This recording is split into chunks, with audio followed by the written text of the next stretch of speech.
عشق رسول صلی اللہ علیہ وآلہ وسلم کا عجیب واقعہ۔ شیخ الاسلام حضرت علامہ ظفر احمد عثمانی رضی اللہ عنہ فرماتے ہیں کہ میں اس زمانے میں حج کے بعد مدینہ منورہ گیا۔ ہم لوگوں نے کھانا کھانے کے بعد دسترخوان کو لے کر ایک ڈھیر پر جھاڑ دیا تاکہ روٹی کے بچے ٹکڑوں اور ہڈیوں کو جانور کھا جائیں۔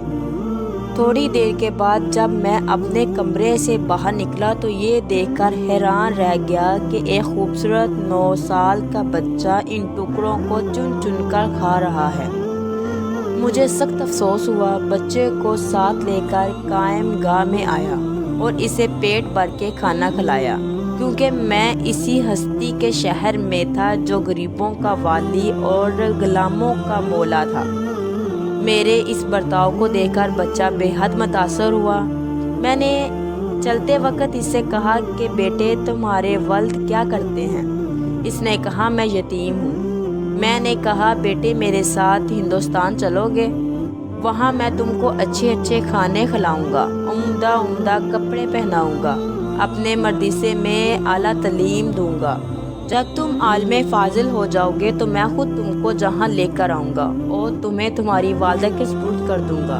تم جاؤ اپنی والدہ سے اجازت لے کر آؤ۔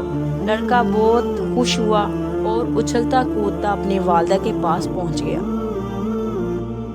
وہ بیچاری بیوہ دوسرے بچوں کی اخراجات سے پہلے ہی پریشان تھی۔ اس نے فوراً اجازت دے دی۔ بچہ فوراً آیا اور مولانا کو بتایا کہ میں آپ کے ساتھ جاؤں گا، میری ماں نے اجازت دے دی ہے۔ پھر پوچھنے لگا کہ آپ کے شہر میں چنے ملتے ہیں؟ مولانا عثمانی رضی اللہ عنہ نے بتایا کہ یہ ساری چیزیں وافر مقدار میں موجود ہوتی ہیں۔ مولانا کا بیان ہے کہ میری انگلی پکڑے پکڑے مسجد نبوی میں وہ میرے ساتھ آیا اور تھک کر رہ گیا۔ سرکار دو عالم صلی اللہ علیہ وآلہ وسلم کے روضہ مبارک کو دیکھا اور مسجد کے دروازے کو، اور پوچھا کیا بابا یہ دروازہ اور روضہ بھی وہاں ملے گا؟ میں نے اسے کہا بیٹا اگر یہ وہاں مل جاتا تو میں یہاں کیوں آتا؟ لڑکے کے چہرے کا رنگ بدل گیا۔ میری انگلی چھوڑ دی۔ بابا تم جاؤ، اگر یہ نہیں ملے گا تو میں ہرگز ہرگز اس دروازے کو چھوڑ کر نہیں جاؤں گا۔ بھوکا رہوں گا، پیاسا رہوں گا۔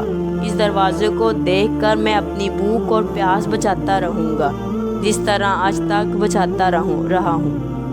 یہ کہہ کر بچہ رونے لگا اور اس کے عشق کو دیکھ کر میں بھی رونے لگا۔ سبحان اللہ۔